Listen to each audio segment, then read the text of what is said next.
Result आ रहे हैं। RPSC grade first final list आ रही है। इतिहास का भी आया, और भी विषय के आ रहे हैं। लेकिन इसमें आप एक चीज़ नोट कर रहे हैं कि जहाँ पहले की जो भर्ती होती है उसमें पद ज़्यादा हैं।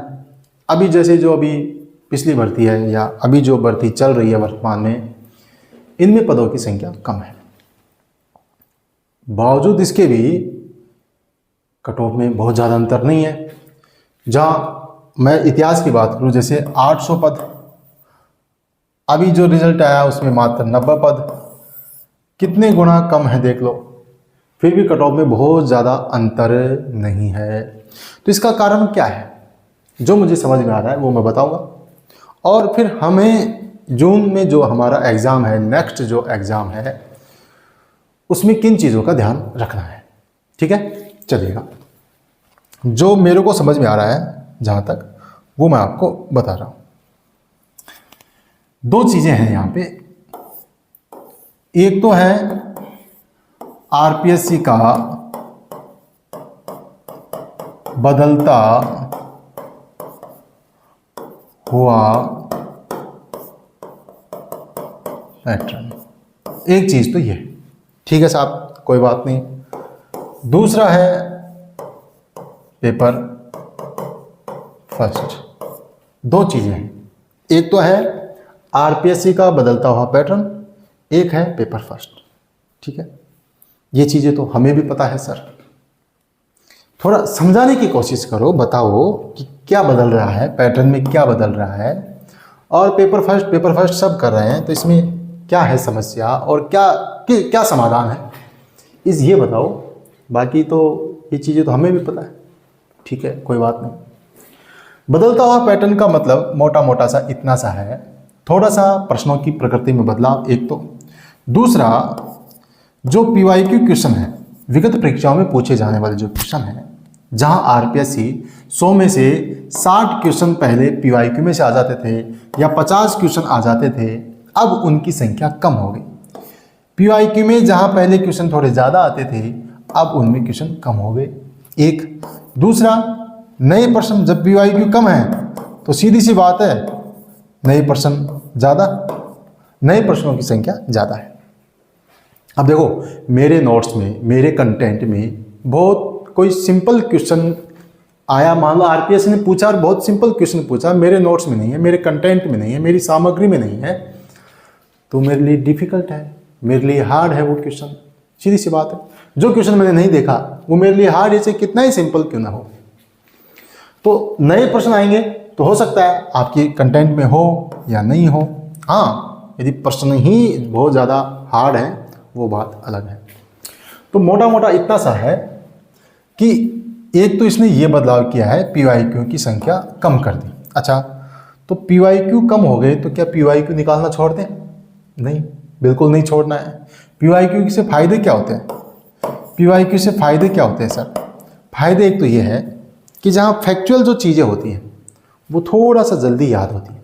मैंने कोई टॉपिक पढ़ा, उस टॉपिक के मैंने पीवाईक्यू निकाले, तो एक तो मुझे पता लगता है कि विगत परीक्षाओं में किस प्रकार से इस टॉपिक से क्वेश्चन पूछे, जो मैं पढ़ रहा हूँ उसमें कौन कौन सी चीज़ इम्पोर्टेंट है, कैसे प्रश्न पूछती है, एक तो ये समझ में आता है।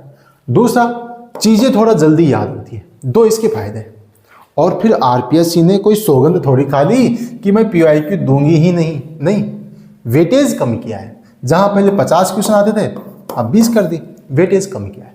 तो पीवाईक्यू तो निकालना ही है, इसी से रिवीजन जल्दी होगा। ठीक है, तो बदलते हुए पैटर्न में हमें क्या करना है? अभी ज़्यादा वक्त तो है नहीं, 2 महीने का वक्त है। जो सीमित जो सामग्री है उसी का उपयोग करना है। मैं ये नहीं कहूँगा कि आप पुस्तकें बदल दो, प्रमाणिक पुस्तकें, वो ऐसा कुछ नहीं है। जो पढ़ रहे हैं वो पढ़ रहे हैं, नए क्वेश्चन जो आएंगे वो आएंगे जो आएंगे। आपको आए तो ठीक, बहुत डिफिकल्ट क्वेश्चन आएगा तो किसी को नहीं आएगा। सब्जेक्ट में तो यदि आप पीवाईक्यू और अपने जो शॉर्ट नोट्स हैं उनका अच्छे से रिवीजन करोगे तो 40% का बहुत डिफिकल्ट पेपर आएगा तो 40% तो कर ही लोगे, बहुत डिफिकल्ट आएगा तो भी कर ही लोगे। तो सब्जेक्ट पाठ्यक्रम विस्तृत होता है तो उसमें थोड़ा सीमित कंटेंट रखें और पीवाईक्यू निकालें। पैटर्न बदलना है बदलने दो, कोई बात नहीं। इधर जो पेपर फर्स्ट है इस पर आपको थोड़ा अच्छे से और बहुत अच्छे से ध्यान देना है, क्योंकि मेन जो है ना वो ये ही है। मेरी बात मत मानो, कोई बात नहीं। अभी जो रिजल्ट आए हैं उसमें जो भी साथी चयनित हुए हैं, आपके आसपास कोई हुए हैं, उनसे पूछना आप कि भैया पेपर फर्स्ट में आपका क्या स्कोर है। भाई स्वाभाविक है 40% का क्राइटेरिया तो उसने पार किया ही होगा, ये तो ठीक है, लेकिन इसके अलावा भी उसका स्कोर इसमें अच्छा होगा, ये बात आप नोट करना, पूछना, पूछ के देखना। हम जो गलती करते हैं वो ये करते हैं कि पेपर फर्स्ट भाई मन नहीं लगता ना, क्योंकि यहाँ तो हमारा पसंदीदा सब्जेक्ट है, यहाँ हमारे लिए नई चीज़ें हैं, काफ़ी बहुत समय पहले हमने छोड़ दी थी। जैसे हम आर्ट्स के हैं तो 10वीं में मैथ छोड़ दी, साइंस छोड़ दी, इंग्लिश छोड़ दी, ये क्यों पढ़नी अब, तो अब उनको पढ़ रहे हैं तो फिर ज़्यादा इंटरेस्ट नहीं आता है, सब्जेक्ट में ही ज़्यादा पढ़ने में मज़ा आता है। लेकिन लेकिन लेकिन अब चाहे इंटरेस्ट हो चाहे नहीं हो, आरपीएससी के पाठ्यक्रम में है तो पढ़ना तो है।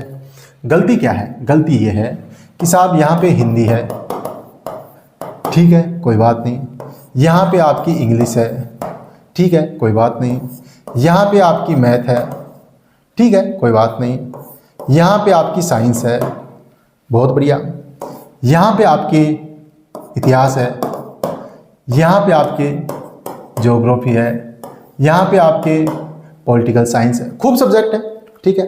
अब इसमें हम गलती क्या करते हैं, जैसे हिंदी है, ओहो हिंदी में तो मैं मठाधीश हूँ, हिंदी में तो मैं भूमिया हूँ, हिंदी में तो मैं पूरे में पूरे करूँगा, अच्छा बढ़िया है, कर देना भाई कर देना, 5 में से 5 करूँगा। इंग्लिश में मैं डफोल हूँ, इंग्लिश मेरे को आती नहीं है तो मैं इंग्लिश को तो पढ़ूंगा नहीं, मत पढ़। मैथ तो बिल्कुल नहीं आती, इसको भी नहीं पढ़ूंगा, ठीक है। साइंस ये भी नहीं आती, मत पढ़। हिस्ट्री, ओहो हिस्ट्री का तो मैं बादशाह हूँ, वेरी गुड, हिस्ट्री में तो पूरे में पूरे करूँगा, कर देना भाई। ज्योग्राफी ये तो बहुत ईजी है, इसमें भी बहुत अच्छा करूँगा। पॉलिटिकल साइंस इसमें भी बहुत अच्छा करूँगा। अच्छा आपको पता है क्या इनमें प्रश्नों का लेवल कैसा होगा, कैसा होगा, नए प्रश्न होंगे, कितना डीपली होंगे आपको पता है। पॉलिटिकल साइंस में ऐसे प्रश्न आएंगे आपकी हवा ही नहीं लगेगी, फिर किस गलतफहमी में जीते हैं अपन। इससे अच्छा है इन सब्जेक्ट का बहुत सीमित कंटेंट रखें, पीवाईक्यू प्लस जो सीमित जो छोटी मोटी जो गाइड हैं वहाँ से आप इसको तैयार कर लो और उसका रिवीजन करते रहो। लेकिन ये जो आपका इंग्लिश है, मैथ है, साइंस है, इन पर ज़्यादा ध्यान दो, विशेषकर आर्ट्स विषय के जो विद्यार्थी हैं वो। साइंस वालों के तो ठीक है, मैथ कर देंगे वो साइंस कर देंगे, उनकी दिक्कत ये आएगी। लेकिन इनमें आप कोई गाइड सीमित चीज़ें पढ़ लेंगे, बार बार रिवीजन कर लोगे तो आपकी बात बढ़ जाएगी, कोई दिक्कत नहीं है। नए क्वेश्चन बहुत डीपली आएगा वो किसी को नहीं आएगा। लेकिन जैसे आप आर्ट्स बैकग्राउंड के हैं तो इन पर ध्यान दीजिए, इंग्लिश पर, मैथ पर, साइंस पर। यहाँ 5 में से कम 3 क्वेश्चन तो करने की कोशिश करें। भाई मैथ नहीं आती, ठीक है, 10वीं में पढ़ी थी हमने मैथ, उस समय हो सकता है हमें समझ में नहीं आई होगी। अब क्यों उस मानसिकता में जी रहे हो कि नहीं आएगी, पढ़ के तो देखो आ जाएगी। थोड़ा सा माइंड ब्रॉड हुआ है, विकसित हुआ है, आपकी एकाग्रता भी बढ़ी है, तो दोबारा पढ़ने की कोशिश करो, समझो, मैथ समझ में आ जाएगी। ऐसी कोई भी बिल्कुल भी दिक्कत नहीं है। इंग्लिश में, मैथ में, साइंस में, इनमें कम से कम 3-3, 2-2 क्वेश्चन तो करो। आपने मैथ छोड़ दी और मान लो 2 क्वेश्चन बहुत इजी आ गए, तो फिर साइंस छोड़ दी, साइंस के 2 क्वेश्चन मान लो इजी आ गए। जैसे मान लो डिफिकल्ट आ गई तो कोई बात नहीं, आपकी गलती नहीं है, आपने प्रयास किया था, और डिफिकल्ट आएगी तो सबके लिए आएगी। लेकिन कोई इजी क्वेश्चन आ गया वो रह गया तो ये जो हम जो बड़ी गलती करते हैं वो ये है। तो आप पेपर फर्स्ट के सभी सब्जेक्ट को अच्छे से करने की कोशिश करें, न कि इनमें ही उलझ जाओ, इतिहास में ही खो गए तो खो गए, बाकी फिर जय हिंद जय भारत, कुछ नहीं होगा। तो इतिहास, ज्योग्राफी, पॉलिटिकल साइंस पढ़नी है, लेकिन बहुत ज़्यादा डीपली नहीं जाना है, और इनको नहीं छोड़ना है, विशेषकर इंग्लिश को नहीं छोड़ना, मैथ को नहीं छोड़ना, साइंस को नहीं छोड़ना, इनमें करना है। तो मेरी बात सुनो, आप पढ़ते हैं 12 घंटे, ठीक है साहब, कितने घंटे पढ़ते हो? 12 घंटे पढ़ते हैं। 12 घंटे में कम से कम मैं कहूँगा 5 घंटे आप फर्स्ट पेपर पढ़ो, बाकी के जो 7 घंटे हैं वो आप सब्जेक्ट पढ़ो। हाँ, अब किसी को ज़्यादा लग रहे होंगे यार 5 घंटे में पेपर फर्स्ट पढ़ो, भाई कमज़ोर है ना, साइंस मैथ चीज़ें कमज़ोर हैं तो पढ़नी ही पड़ेगी। इतना टाइम नहीं है तो निकाल ले, कम से कम 5 घंटे हैं, इन सब चीज़ों का रिवीजन करना पड़ेगा। कोई कम सिलेबस नहीं है तो इतना टाइम आपको देना पड़ेगा। और बाकी जो बचा है वो अपना सब्जेक्ट में रिवीजन करो, PYQ निकालो। पेपर फर्स्ट ही आपकी सिलेक्शन का आधार है। यहाँ जो लोग सब्जेक्ट में अच्छा कर रहे हैं, पेपर फर्स्ट में रह रहे हैं, 40% नहीं आ रहे, तो फिर तो यहाँ 40% नहीं, ज़्यादा लाने की कोशिश करो। ठीक है, उम्मीद है आपको चीज़ समझ में आई होगी। मिलते हैं नई वीडियो में नए टॉपिक के साथ, तब तक के लिए जय हिंद, जय भारत।